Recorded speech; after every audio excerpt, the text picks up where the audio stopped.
नमस्कार, मैं हूं बालकृष्ण थरेजा। आप देख रहे हैं डेली लाइव। आइए शुरुआत करते हैं आज के मुख्य समाचारों की। मनरेगा श्रमिकों ने जिला परिषद के कार्यकारी अधिकारी को सौंपा ज्ञापन, मेटों की विभिन्न समस्याओं के समाधान की मांग। सरकार के आईपीओ लाने में विदेशी प्रत्यक्ष में बढ़ोतरी के फैसले का विरोध, एलआईसी कर्मचारियों ने मानव श्रृंखला बनाकर जताया विरोध।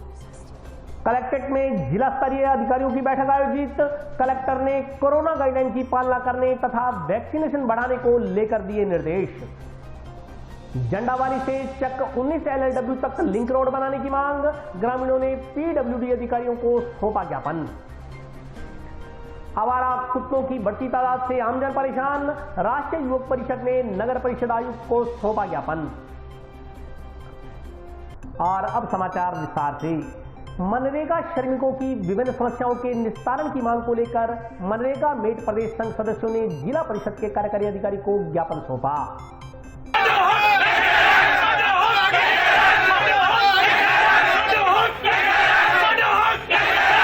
मनरेगा मेट प्रदेश संघ द्वारा विभिन्न मांगों को लेकर आज जिला परिषद के कार्यकारी अधिकारी को ज्ञापन सौंपा गया। ज्ञापन में कहा गया है कि 100% महिला मेटों की नियुक्ति पर रोक लगाकर महिला व पुरुष में 50-50% कार्य को आवंटित करवाया जाए। पुरुष मेटों को भी मेट के रूप में 100 दिवस से अधिक कार्य करने की छूट दी जाए। इसके अलावा ज्ञापन में कहा गया है कि बिना किसी ठोस कारण ब्लैक लिस्ट किए गए मेटों को बहाल किया जाए। पूर्व में नियोजित मेटों की पिछले काफी अरसे से रुकी हुई मजदूरी का भुगतान तुरंत करवाया जाए। ज्ञापन में मेटों को कार्य रोटेशन के आधार पर ब्लॉक कार्यालय से आवंटन करवाए जाने की मांग की गई है। ज्ञापन देने वालों में प्रदेश महासचिव विनोद गोदारा सहित अन्य पदाधिकारी मौजूद रहे।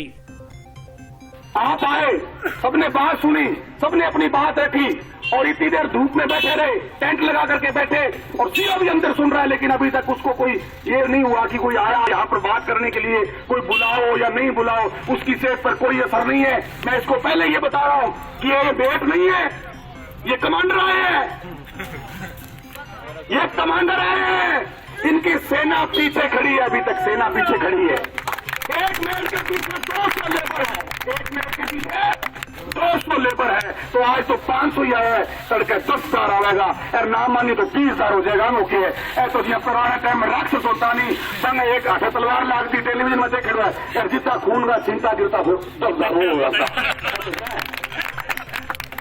आज मनरेगा मेटों की विभिन्न मांगों को लेकर के हमने एक ज्ञापन जिला परिषद के सीओ साहब को दिया है और एक सांकेतिक प्रदर्शन किया है, जिसमें यह है कि जो किसी बिना ठोस कारण के जो मेट हटाए गए हैं उनको तुरंत लगाया जाए और जो टास्क आधारित योजना में कार्य पूर्ण करने के बाद में जो मजदूर घर चले जाते हैं और जाने वाला जांच अधिकारी उनकी हाजिरी काट देता है। हमारा निवेदन ये है कि ये फर्जीवाड़ा रोकने का कोई ठोस पैमाना नहीं है। इन मांगों को लेकर के सीओ साहब ने ज्ञापन दिया है और सीओ साहब ने हमारी बातों को सुना है। उन्होंने आश्वासन दिया है कि आपकी जो मांगे हैं वो मान ली जाए। साडी मेटा की मांग सी भी मेटा बिना कारण तो किसी तो भी ब्लैकलिस्ट ना किया जाए, उन्होंने रोटेशन के हिसाब से लगाया जाए। जे कोई ठोस वजह होगी तो वो कारण ब्लैकलिस्ट मेट किया जाए, नहीं मेटा ब्लैकलिस्ट ना किया जाए। विश्वासन तो सानू यही दवाया भी बिना कारण तो किसी मेट नूं नहीं हटाया जाए। जिथे कोई जरूरत है मेटा की उत्थे तो लगाए जान, नहीं नए मेटा की भर्ती ना की जाए। असीं सीओ साहब नूं जिला मेट यूनियन हनुमानगढ़ की ओर से पूरी पंचायत समितियों के मेटों को बुलावा दिया गया कि मेटों के साथ जो अनियमितता होती है, उनके साथ जो व्यवहार किया जाता है वो सही नहीं है। तो मेटों की प्रमुख मांगें ये थी कि पिछले साल जो 31 मार्च से पहले अब है, इसमें 100% महिलाओं को लगा दिया गया है। इससे मेटों में काफ़ी रोष था। अब ये हो गया है कि 50% महिलाएं लगेंगी और 50% ही पुरुषों को लगाया जाएगा अगले 1 अप्रैल से। उसके बाद बगैर काम से किसी जैसे लेबर काम कर रही है और लेबर काम करके उसने टास्क अपना पूरा कर दिया है और टास्क पूरा करने के बाद अगर 1, 2, 3 कोई लेबर ऐसे चली जाती है तो अगर टास्क पूरा करने के बाद लेबर चली गई है तो उसके आधार पर संबंधित मेट को ब्लैकलिस्ट नहीं किया जाएगा। जिन मेटों को पीछे अब 31 मार्च से पहले ब्लैकलिस्ट कर दिया गया है या भविष्य के लिए उनको ऐसा लिख दिया कि वो मेट नहीं लगेंगे या कोई भी मेट को ब्लैकलिस्ट कर रखा है, तो 31 मार्च के बाद पूरी हनुमानगढ़ पंचायत समिति के अंदर कोई भी ऐसा मेट नहीं रहेगा जो ब्लैकलिस्ट रहेगा। उनको 1 अप्रैल के बाद सब मेटों को कार्य और जरूरत के हिसाब से सबको रख लिया जाएगा। और भी बहुत सी मांगे छोटी छोटी हैं जो मेटों की मान ली गई हैं। अगर इन मांगों को नहीं माना जाता या फिर धक्केशाही की जाती है तो आगामी आने वाले दिनों में मेट यूनियन है वो दोबारा आंदोलन करेगी। बजट घोषणा में एलआईसी ने अपनी हिस्सेदारी बेचकर आईपीओ लाने व विदेशी प्रत्यक्ष निवेश में बढ़ोतरी के विरोध में गुरुवार को भारतीय जीवन बीमा निगम कर्मचारियों ने जंक्शन स्थित कार्यालय के समक्ष मानव श्रृंखला बनाकर विरोध प्रदर्शन किया। जिंदाबाद जिंदाबाद जिंदाबाद, एआईए जिंदाबाद जिंदाबाद जिंदाबाद। आज एलआईसी में क्या है? हड़ताल है। आज एलआईसी में क्या है? हड़ताल है।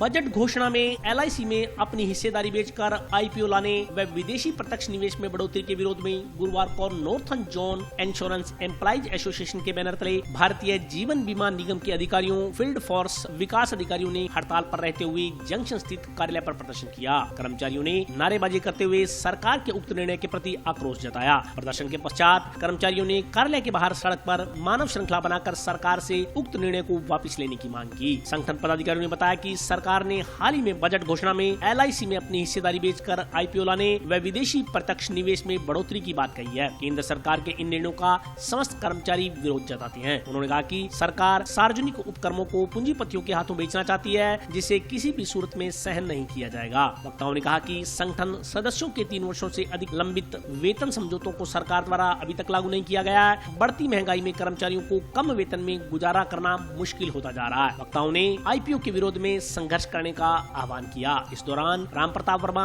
देवाराम छाबड़ा, रविंद्र कुमार, अमित चांडक, वालेश महार, सुमित कुमार, पवन कुमार, सौरभ स्वामी, राहुल गोदारा, ज्योति मुंजाल, याचना गोदारा, राधिका जोशी, योगेंद्र सिसोदिया, विद्यासागर शर्मा, जसवंत राय डाबला सहित अन्य कर्मचारी उपस्थित थे। आज की हड़ताल संयुक्त संघर्ष समिति के तत्वाधान में एलआईसी का जो आईपीओ लाया जा रहा है उसके विरोध में, राष्ट्रीयकृत बैंकों एलआईसी का जो निजीकरण किया जा रहा है उसके विरोध में, एवं जो अगस्त 2017 से वेतन समझौता कर्मचारियों का बाकी है उसको शीघ्र लागू करवाने के लिए, एवं जो सरकार की नीतियां लगातार निजीकरण की ओर पूरे देश को धकेल रही हैं, जिससे कि बेरोजगारी बढ़ने की पूरी संभावना है और बढ़ेगी, और किसी की संगठन की बात नहीं मान रही, उस सभी के लिए हमारा विरोध है। हम चाहते हैं कि एलआईसी में आईपीओ की जरूरत नहीं है। एलआईसी ने पिछले पंचवर्षीय योजना में 28 लाख करोड़ से अधिक रुपया सरकार को इन्वेस्ट किया हुआ है, जिसका ना तो कोई ब्याज हमें मिलता है ना हमें मूल मिलता है, क्योंकि ये संस्था गवर्नमेंट की है। 95% जो भी अतिरिक्त धनराशि होती है वो सारी सरकार को जाती है। जब एक कहते हैं ना, सोने का अंडा देने वाली संस्थान को बेचने की कोई आवश्यकता नहीं है, ना ही एलआईसी का आईपीओ लाने की होता है, क्योंकि पैसा लोगों का प्रीमियम के तौर पर इकट्ठा होता है, उस प्रीमियम से ही भुगतान हो जाते हैं। तो हमारा ये विरोध प्रदर्शन है। अगर सरकार हमारी बातें नहीं मानेगी, संयुक्त तत्वाधान में जो भी प्रदर्शन, जो भी निर्णय आएंगे उनको हम पूरे सब लागू करेंगे। और पब्लिक से भी आशा करते हैं, हमारे सांसदों से भी आशा करते हैं कि वो एलआईसी को बचाने के लिए हमारा साथ दे, ताकि लोगों की जो अल्प वेतन या अल्प बचत जो इकट्ठी हुई है उसकी सुरक्षा रहे और उनको भुगतान मिलता रहे, और वो पैसा देश हित में काम है, न कि कुछ पूंजीपति लोगों के विरोध। आज देश में चौथा दिन है जब हड़ताल चल रही है। 2 दिन तक बैंकों की हड़ताल रही और कल जनरल इंश्योरेंस कंपनी में हड़ताल थी और आज एलआईसी में हड़ताल है। सरकार पर जूं भी नहीं रेंग रही है और 100 दिन से हमारा किसान सड़कों पर बैठा है। हड़ताल का कारण ये है कि जब 1956 में एलआईसी बनी तो उसका उद्देश्य ये था कि इसका पैसा, जो जनता का पैसा है, वो सामाजिक कल्याण के लिए लगाया जाएगा। ये नॉन प्रॉफिट ऑर्गेनाइजेशन है, ये लाभ कमाने के लिए नहीं बनी है संस्था। लेकिन जब आईपीओ लाया जा रहा है, सरकार अपनी हिस्सेदारी बेच रही है, तो जो निवेशक होंगे वे तो अपना लाभ चाहेंगे और उन्हें लाभ कमाने के लिए हमें कई प्रकार के हथकंडे अपनाने पड़ेंगे। आम आदमी को आज बीमा दे रही है एलआईसी, लेकिन तब बीमा महंगा होगा। दूसरा है कि सामाजिक कल्याण के लिए, देश की योजनाओं के लिए जो आज पैसा लग रहा है, वो निवेशक नहीं चाहेंगे कि उनका पैसा वहाँ लगे। वो चाहेंगे कि इसका अर्थ है कि इसमें देश का विकास नहीं होगा। हम एनजेडआईए संगठन, विकास अधिकारियों का संगठन, क्लास 1 का और सेवानिवृत्त का सारी विरोध में है। 3 साल से ज़्यादा समय हो गया है, हमारा वेतन समझौता अभी तक नहीं लागू हुआ है। हम आज बहुत कम पे पर काम कर रहे हैं, आईपीओ का विरोध करते हैं। 2 बैंकों और एक सरकारी बीमा कंपनी के निजीकरण का हम विरोध करते हैं। जंडावाली से चक 19 LLW तक लिंक रोड बनाने की मांग को लेकर ग्रामीणों ने गुरुवार को सार्वजनिक निर्माण विभाग के अधीक्षण अभियंता को ज्ञापन सौंपा। गांव जंडावाली से चक 19 LLW तक लिंक रोड का निर्माण करवाने की मांग को लेकर ग्रामीणों ने गुरुवार को सार्वजनिक निर्माण विभाग के अधीक्षण अभियंता गुरुनाम सिंह को ज्ञापन सौंपा। माकपा नेताओं के नेतृत्व में मिले जंडावाली गांव के ग्रामीणों ने बताया कि गांव जंडावाली से चक 19 LLW की दूरी करीब 1 किलोमीटर है। इस मार्ग पर पूर्व में काफी समय पहले सड़क का निर्माण करवाया गया था। वर्तमान में यह सड़क काफी क्षतिग्रस्त हो चुकी है। यह सड़क गांव जंडावाली से चक 19 LLW व 20 LLW हिरनावाली को जोड़ती है। इस सड़क से किसान खेतों को जाते हैं, लेकिन सड़क के पूरी तरह टूटने के कारण रोजाना ग्रामीणों को भारी परेशानियों का सामना करना पड़ रहा है। क्षतिग्रस्त सड़क के कारण वाहनों को भी नुकसान हो रहा है। ग्रामीणों ने इस समस्या से निजात दिलाने के लिए जल्द सड़क का निर्माण करवाने की मांग की है। इस मौके पर नाजम खान, जोगिंदर सोनी, रिचपाल राम, पाला राम, अमीन, भूपेंद्र कुमार सहित कई ग्रामीण मौजूद रहे। आज हम यहाँ गाँव जंडावाली से आए हैं और सरकारी हॉस्पिटल को जो रोड जोड़ती है वहाँ से निकलती है और उसकी हालत जो है बहुत ख़राब है। जगह जगह खड्डे हैं और उसकी लंबे समय से वहाँ क्या है कि वहाँ के जो रहने वाले लोग हैं, सड़क के किनारे जो रहने वाले लोग हैं, वो बहुत ज़्यादा परेशान हैं। अगर बारिश आ जाए तो वहाँ से पैदल आदमी नहीं निकल सकता। सरकारी हॉस्पिटल को जाने वाले जो लोग हैं वो उस रोड की बजाय गांव में से घूम के जाना पड़ता है उनको, और सबसे ज़्यादा परेशानी है। और इसीलिए हम यहाँ आए हैं कि हमारे वो जो रोड का है उसका निर्माण जल्दी से जल्दी चालू करवाया जाए। अगर इन्होंने हमारी बात को नहीं सुना तो हम इस आंदोलन को बड़ा करेंगे और बड़ा ज्ञापन देंगे। आज हम गांव जंडावाली से यहाँ PWD विभाग में ज्ञापन देने इसलिए आए हैं कि हमारे गांव जंडावाली के अंदर में से 19 LLW 20 LLW हिरनावाली को रोड निकलती है। वो रोड आज 10-12 साल से क्षतिग्रस्त पड़ी है। उसको ना तो PWD विभाग बना रहा है, ना कोई पंचायत बना रही है। इसलिए हमने आज ज्ञापन सौंपा है कि हमारी वो रोड है वो जल्द से जल्द बने। वहाँ पैदल ही आदमी नहीं चल सकता। 10-12 सालों से सड़क नहीं बन रही है। पहले भी 2-3 ज्ञापन दे चुके हैं, आज फिर ज्ञापन दिए। अमरनाथ सेवा समिति द्वारा टाउन स्थित राजकीय जिला चिकित्सालय में संचालित धर्मशाला का तीसरा स्थापना दिवस मनाया गया। श्री अमरनाथ सेवा समिति द्वारा टाउन स्थित राजकीय जिला चिकित्सालय में निर्मित धर्मशाला का तृतीय वार्षिक उत्सव मनाया गया। कार्यक्रम में प्रातः 9 बजे हवन यज्ञ करवाया गया। इसके पश्चात लंगर का वितरण किया गया। हवन यज्ञ में समिति के अध्यक्ष सूरज भान मित्तल, सचिव इंद्र चराया, गोविंद सोमानी, कृष्ण मदान, परवीन गर्ग, विनय सिंगला, सुरेंद्र नागपाल ने हवन यज्ञ कर पूजा अर्चना की। इस मौके पर पदाधिकारियों ने कहा कि अस्पताल में धर्मशाला को निर्मित हुए 3 साल बीत गए। इस धर्मशाला से राजकीय जिला चिकित्सालय में उपचार के लिए आने वाले मरीजों को लाभ मिल रहा है। उन्होंने कहा कि इस अस्पताल में दूर दराज क्षेत्र से मरीज आते हैं जिन्हें आवास की समस्या काफी समय से हो रही थी। इससे उनका लाखों रुपया खर्च हो रहा था। धर्मशाला के निर्माण के बाद मरीजों के परिजनों को यहाँ ठहरने तथा भोजन आदि की निःशुल्क व्यवस्था की गई है। इस अवसर पर समिति सदस्यों की बैठक हुई। इसमें अमरनाथ यात्रियों के लिए 25वें भंडारे को लेकर चर्चा की गई। आज हमारे राजकीय हॉस्पिटल में अमरनाथ सेवा समिति के धर्मशाला को 3 साल पूरे हो चुके हैं। आज हमने सभी मेंबरों ने और सभी मेंबरों के परिवारों संघ से जो हमारे मेंबर आए हुए थे सभी ने बैठ के आज हवन करवाया है और उसी में सबकी शहरवासियों के लिए तंदुरुस्ती और सेवा के लिए हम अमरनाथ सेवा समिति में भंडारा भी लगाने के लिए इच्छुक है। और हम अमरनाथ सेवा समिति के लिए हमने अपने प्रार्थना पत्र भेज दिया है गवर्नमेंट को और अपने जो परमिशन मिलेगी तो हम भंडारा जरूर लगाएंगे। भंडारा ये 28 जून से लेकर 22 अगस्त तक है और इसमें जो गवर्नमेंट की इच्छा होगी उसी हिसाब से भंडारा चलेगा। कोरोना गाइडलाइन की पालना करने तथा वैक्सीनेशन बढ़ाने को लेकर जिला कलेक्टर द्वारा संबंधित विभाग के अधिकारियों की बैठक ली गई। जिले भर में कोरोना गाइडलाइन की पालना और वैक्सीनेशन को बढ़ाने को लेकर जिला कलेक्टर जाकिर हुसैन ने गुरुवार को ब्लॉक स्तरीय पुलिस और प्रशासनिक अधिकारियों की वीडियो कॉन्फ्रेंसिंग के जरिए बैठक ली। जिला कलेक्ट्रेट परिसर स्थित राजीव गांधी सेवा केंद्र में आयोजित वीडियो कॉन्फ्रेंसिंग में जिला कलेक्टर ने ब्लॉक स्तरीय अधिकारियों, पुलिस और प्रशासनिक अधिकारियों को निर्देशित किया कि कोरोना अभी गया नहीं है बल्कि फिर से लौट कर आ रहा है, लिहाजा तमाम लोग इसके प्रति सतर्कता बरतें। कोरोना गाइडलाइन की पालना और वैक्सीनेशन को बढ़ावा देने के लिए जिले की सभी तहसीलों में पुलिस प्रशासन और चिकित्सा अधिकारियों के द्वारा संयुक्त टीम बनाकर कार्रवाई करने की जरूरत है। उन्होंने कहा कि सीमावर्ती इलाके वाली तहसीलों के एसडीएम बॉर्डर इलाकों में पुलिस के जरिए नाके लगवाना सुनिश्चित करें, जहां पंजाब और हरियाणा से आने वाले लोगों की RT-PCR टेस्ट रिपोर्ट देखने के बाद ही उन्हें जिले में प्रवेश करने दें। साथ ही जिले में आने वाले लोगों की डिटेल रजिस्टर्ड में मेंटेन करते हुए उनकी डेली रिपोर्ट भिजवाएं। स्कूलों में और स्कूल बसों में कोरोना गाइडलाइन की पालना सुनिश्चित करें। जिले में वैक्सीनेशन बढ़ाने को लेकर जिला कलेक्टर ने कहा कि ब्लॉक मुख्यालयों पर एसडीएम और विकास अधिकारी सभी सभी पार्षदों और सरपंचों के साथ बैठक आयोजित कर 60 साल से ज्यादा उम्र के लोगों को वैक्सीनेशन करवाने के लिए प्रेरित करें। बैठक में बोलते हुए पीएमओ डॉक्टर दीपक मित्र सैनी ने कहा कि जनसंख्या की 50% आबादी कोरोना वैक्सीनेशन करवाएगी, तब हार्ड इम्यूनिटी विकसित होगी। लिहाजा जब तक हम वैक्सीनेशन को लेकर गंभीर नहीं होंगे, तब तक हम जिले में कोरोना से निपट नहीं पाएंगे। उन्होंने कहा कि पिछले साल मार्च से सितंबर तक कोरोना के केस बढ़े थे, इस साल भी केस बढ़ने की आशंका है, लिहाजा सतर्कता बरतने की सख्त आवश्यकता है। उन्होंने बताया कि जिला अस्पताल में भी 24 घंटे की हेल्प डेस्क गठित की गई है। जिला अस्पताल में पर्याप्त संख्या में वेंटिलेटर, ऑक्सीजन स्पॉट, बेड इत्यादि उपलब्ध है, लेकिन कोशिश रहे कि इनकी जरूरत ना ही पड़े। बैठक में सीएमएचओ नवनीत शर्मा, नगर परिषद आयुक्त पूजा शर्मा, अतिरिक्त पुलिस अधीक्षक जसाराम बोस सहित कई विभागों के अधिकारी एवं कर्मचारी मौजूद रहे। जिम्मेदारी नहीं समझेंगे तब तक अपने सिर्फ बचाव में ही लगे रहेंगे या इलाज में लगे रहेंगे, फिर धीरे धीरे वेंटिलेटर्स की कमी हो जाएगी, हॉस्पिटलों की कमी हो जाएगी, जैसा पूर्व में हो चुका है। एक बात हमेशा याद रखिए कि अपने यहाँ पिछले साल क्या हुआ उससे अपने आगे बढ़े। पिछले साल मार्च अप्रैल के बाद केस की संख्या बढ़ने लगी और अक्टूबर नवंबर तक संख्या बढ़ी। तो जो भी शेड्यूल जो भी चल रहा है कोरोना का, जो मेरा एक्सपीरियंस है, उस हिसाब से अब केसेस की संख्या बढ़ेगी।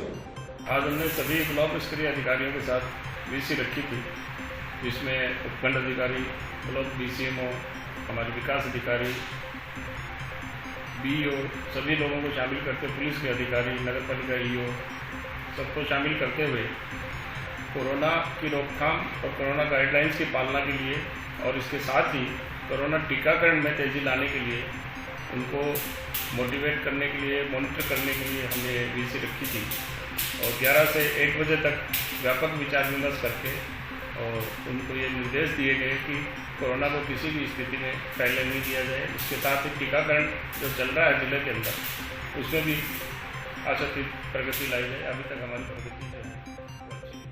और अभी वक्त है ब्रेक का। हाजिर होता हूँ छोटे से ब्रेक के बाद।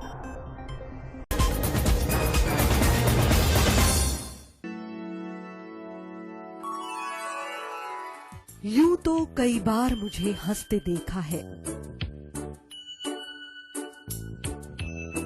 पर ये हंसी कुछ और है। ये गहना मुझ पर जचता है, पर ये महज एक गहना नहीं, ये रूपरेखा है मेरे मन की, हंसती खिलखिलाती लहरों की,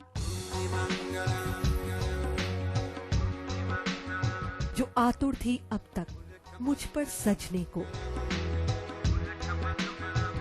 इसलिए ये गहना ही मेरा सच्चा श्रृंगार है, श्रृंगार है, श्रृंगार है।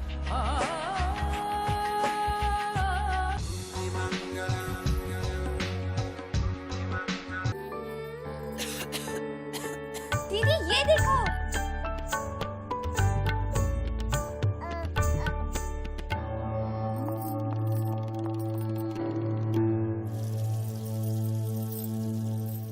नोवेल कोरोना वायरस बीमारी को फैलने से रोका जा सकता है। खांसी और छींक के बाद और बच्चे को छूने से पहले अपने हाथों को साबुन से धोकर इसे फैलने से रोक सकते हैं। वो डॉक्टर साहब हैं? भाई साहब खांसी और बुखार था, सोचा चेक करवा लूं।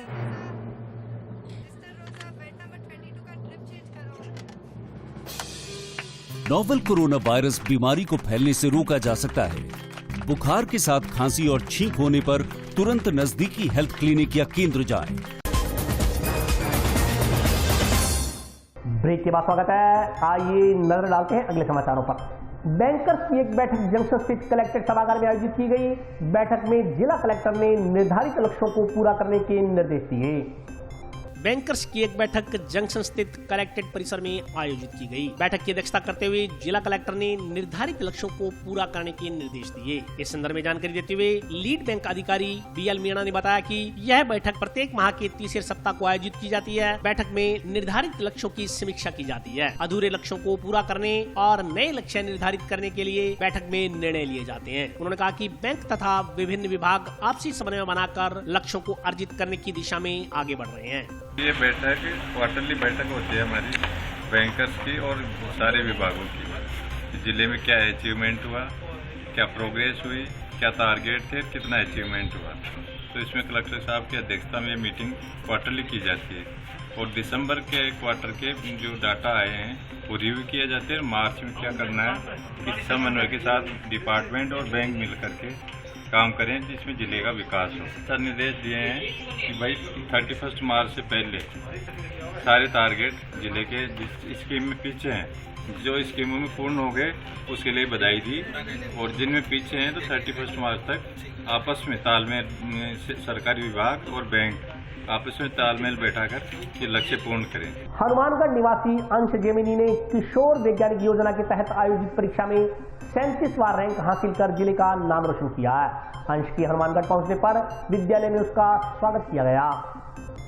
भारत सरकार के विज्ञान एवं प्रौद्योगिकी मंत्रालय की ओर से युवा वैज्ञानिकों के लिए आयोजित किशोर वैज्ञानिक प्रोत्साहन योजना के तहत आयोजित परीक्षा में हनुमानगढ़ के अंश जैमिनी ने अव्वल स्थान प्राप्त किया। गुरुवार को जंक्शन में अंश जैमिनी का उनके गुरुजनों की ओर से स्वागत व अभिनंदन किया गया। इस मौके पर शिक्षण संस्थान के संचालकों ने बताया कि भारत सरकार की ओर से युवा वैज्ञानिकों के लिए KPPY योजना के तहत परीक्षा का आयोजन हुआ था। इसमें पूरे देश सहित राजस्थान से लाखों छात्र छात्राओं ने हिस्सा लिया था। इसमें अंश जैमिनी ने ऑल इंडिया में 37वीं रैंक हासिल की। पूरे संभाग में 4 छात्रों ने इस परीक्षा में स्थान हासिल किया। उन्होंने बताया कि अंश को भारत सरकार की ओर से IISR, IISER college of Poona में एडमिशन मिला है और प्रति वर्ष अंश को भारत सरकार की ओर से 1 लाख रुपए की स्कॉलरशिप दी जाएगी। जी मैंने KVPY SB स्ट्रीम में ऑल इंडिया रैंक 37 प्राप्त किया है और इसका मतलब सारा मैं श्रेय अपने गुरुजन और अपने पिता और अपने परिवार जनों को देना चाहूँगा। और इसमें मतलब इसके थ्रू मतलब कई रिसर्च इंस्टीट्यूट्स में आपको दाखिला मिलता है और इनमें से एक में मतलब आइजर पुणे में मैं हूँ अभी, और आगे मतलब इसमें साइंटिस्ट आप मतलब बन सकते हैं। ये आज बहुत ही होनहार छात्र अंश जैमिनी जी ने इसने KVPY एग्जाम के अंदर ऑल इंडिया रैंक 37 प्राप्त किया। लाखों बच्चे इस एग्जाम के अंदर बैठते हैं और ये जो एग्जाम होता है ऑल इंडिया लेवल का होता है और इसमें पूरे राजस्थान में कुछ गिनती के बच्चे जो सिलेक्ट हुए थे उनमें से एक बच्चा ये भी है। 37 रैंक इसने प्राप्त किए। इसमें इसको आइजर पुणे कॉलेज में रिसर्च करने का मौका मिला है और लगभग लाख रुपए स्कॉलरशिप हर साल इसको मिलती रहेगी जब तक ये पढ़ता रहेगा। ये बहुत ही एक बड़ी उपलब्धि है पूरे हनुमानगढ़ के लिए और मेरे ख्याल से पूरे हनुमानगढ़ के गंगानगर जिले के लिए भी एकमात्र एक बच्चा है जो ये सिलेक्ट हुआ है इसमें।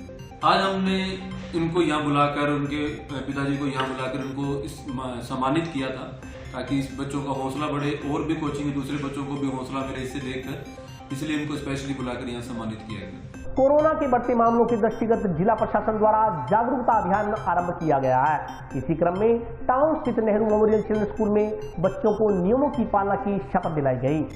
कोरोना महामारी ने एक बार फिर अपना रौद्र रूप दिखाना आरंभ कर दिया। इसको लेकर प्रदेश सरकार भी पूरी तरह सतर्क है। इसी क्रम में गुरुवार को टाउन स्थित नेहरू मेमोरियल स्कूल में विद्यार्थियों को कोरोना महामारी तथा उसके बचाव के बारे में बताया गया। नगर परिषद द्वारा विद्यार्थियों को मास्क वितरित किए गए तथा उन्हें कोरोना जैसी घातक बीमारी से अवगत करवाया गया। इस मौके पर बोलते हुए नगर परिषद के रामकरण यादव ने कहा कि कोरोना बीमारी का उपचार 2 गज की दूरी तथा मास्क का अनिवार्य रूप से लगाना है। उन्होंने कहा कि सरकार वैक्सीनेशन का काम कर रही है, मगर इससे भी ज्यादा जरूरी इसके प्रति जागरूकता है। इस मौके पर विद्यार्थियों को कोरोना गाइडलाइंस की पालना करने की शपथ दिलाई गई।